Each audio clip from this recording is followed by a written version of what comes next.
Welcome, people, to another show, Hot Off the Press show. I'm your boy, Tops, Chanzo Sports. Before I get into it, you guys know what to do. Like, subscribe, comment, do all that good stuff to help the channel grow. So today, we're going to be talking about Arteta's press conference and some shocking breaking news. We actually have players back from injury. Oh, my God. I couldn't believe it. I didn't spat my drink out when I heard the quote. So let's get into it, man. Let's get into what Mikel Arteta said, because normally with these press conferences, there's not really too much going on. He doesn't really say too much. You know, he's very coy. He doesn't really say how many players are injured or when they're going to be coming back or none of that stuff. So, but this press conference here, he changed it up, man. And you know what? I like it. He changed it up. So, asked them whether any players are coming back. Ricardo Calafiori and Declan Rice are available. Zinchenko has a chance of making it. I couldn't believe it. Back when we need them most, because this is a tough Christmas period. We're going to have, a total of 10 games in January. So we need these guys back, fit, available, so we can start to rotate and put players in when they need to be in. So for me, Calafiori starts. I've already said what my starting lineup would be. Go check out my preview show I've just dropped live. Declan Rice will definitely start as well. The only concern is that the game comes too soon for Tomiyasu as he remains sidelined. I said previously before that I do think like Tomiyasu is probably going to be out for a long-term period just because it's a knee injury. Yeah, we tried to rush him back before in December, played 5 minutes, and we've not seen him since. So, yeah, I do think Tomiyasu could be one that we're going to have to be waiting for a while longer. To be honest, Mikel Arteta was asked on playing Palace again. It is different, but we don't have to analyse them too much. I'm sure both sides will change a few things and personnel. We know that it's what it's like to go to Selhurst Park, and we are prepared for that. Obviously, Arteta won there last year and the year before, 2-0 and 1-0 respectively. So I'm glad he knows that he needs to make a few changes. And yeah, it's not going to be exactly the same game that we had on Wednesday. Mikel Arteta said he was really pleased with Gabriel Jesus' performance on Wednesday. And yeah, that second half, he was electric, not just in terms of his finishing, which was absolutely superb, but the movement to get into those positions, the fact that for the first goal, he stayed on his feet sometimes. Some players trying to look to win a penalty because they don't want the responsibility of trying to beat the keeper one-on-one, but he did. Fantastic finish. All three finishes were amazing, to be honest with you. And yeah, he did very, very well in that game. And hopefully we have more of the same come tomorrow. On the progress this season, the unity, the connection, and the fact we are competing on big fronts right now, we haven't managed to do that in recent years, so that's positive. So I do think he's talking about the fact that, yeah, this is the first semi-final we've made in, 2 years since the one we made in 2021-2022 season, so 3 years, when we ended up losing to Liverpool. Yeah, this is the first one we've made, so maybe in terms of all fronts, obviously we're third in the Champions League group, which is great. Probably need one more win and a draw to make sure we're through to the last 16, but it's just the Premier League. We're obviously a bit behind, 6 points behind with Liverpool with a game in hand, so that's definitely a competition we're doing the worst in, and that's a competition we need to improve on as quickly as possible.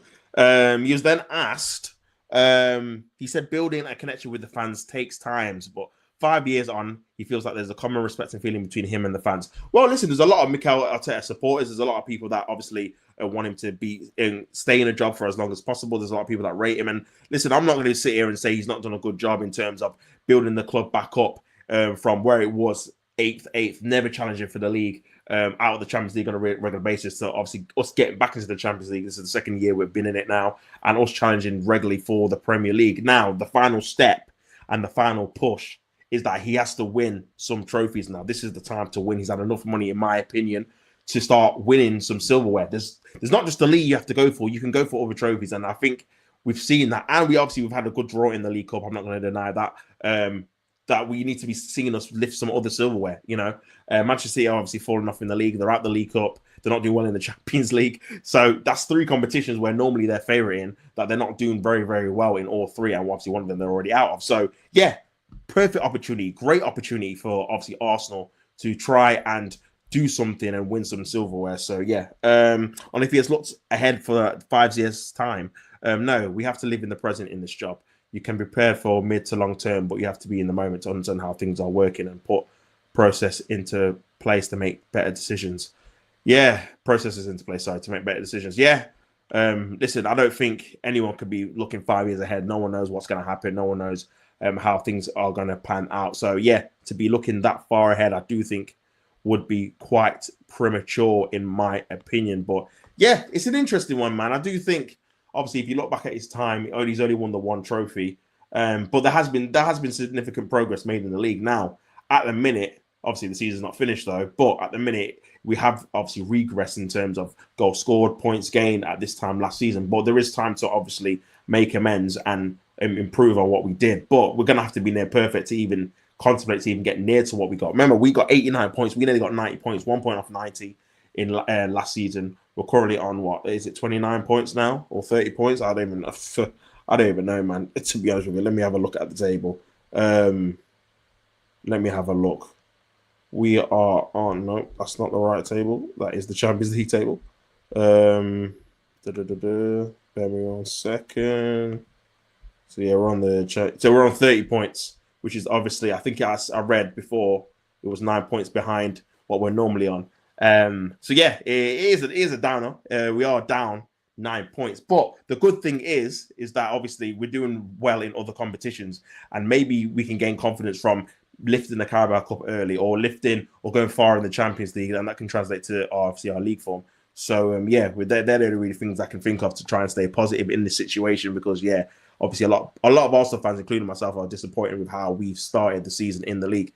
So yeah, man. But yeah, obviously the big news: Calafiori and Rice back in, available, and Zinchenko. There's a chance he can make it. Now with Zinchenko, I think he might just hold off on him, maybe, because you look at it and you think, well, you got Lewis Skelly there as a backup if you want to start Calafiori, or vice versa. So he might just think, you know what, Zinchenko, we're not going to push you to obviously make the squad. Obviously, you've got a history of injury problems, so we might save you for Ipswich to be back on the bench for that, which I wouldn't have a problem with, to be honest. But yeah, I think it's massive. It's key that we've got Calafiori back, because he's even a player that obviously Arteta played right back at PSG. He switched him over to right back, so he could be a right back option as well, because I'd rather him there, even though he's left-footed. I'd rather him there than Thomas Partey, if I'm being perfectly honest with you, because we lose so much in the midfield and at right back when he's there, because he's not a natural right back. He doesn't overlap. He hasn't got the legs. We lose the control he has in midfield, and the patience and the urgency he provides with his passing in the center of the park. So yeah, there's certain things he does that no other player does in our squad, in terms of how he can take the game by scruff of the neck and make things happen, progress the team forward with his passing. So for me, I think having obviously someone like a Mikel Arteta saying that these players are back can be a boost from the fan base, because now you're looking at it thinking, okay, we can field a stronger team and a more balanced team. We can actually have someone who does what Arteta wants to do, inverts, makes space for obviously Martinelli, who's on the left-hand side, potentially, or Jesus or Trossard. And obviously when Calafiori plays in terms of an offensive point of view, we do look better on both sides. That's one thing I will say. And there's no coincidence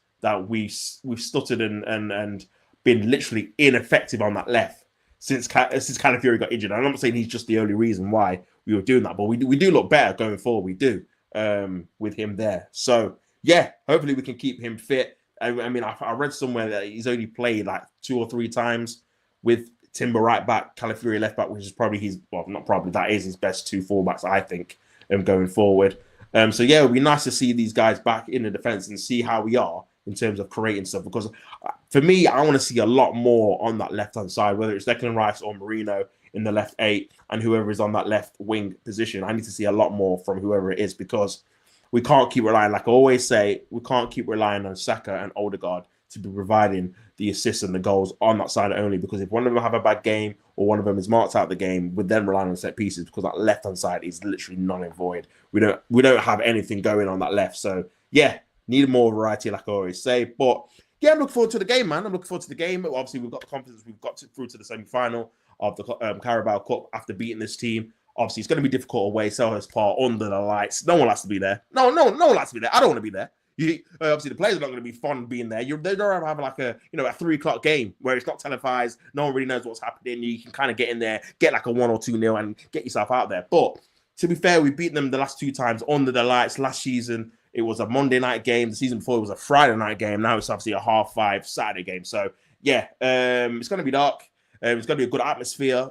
Palace are in good form in the league. Like I said before, they drew Manchester City. Probably could have and should have probably won that game. And they played very, very well against them. Drew Man United 0-0 before. Yeah, and obviously they beat Tottenham Hotspur there 1-0 as well. So Yeah, against the big teams there. Obviously, you've got to be wary. Obviously, Liverpool won there 1-0, but it wasn't a vintage performance by Liverpool. You could argue it could have been a draw as well. So they have played quite a few of the big teams at Selhurst Park already.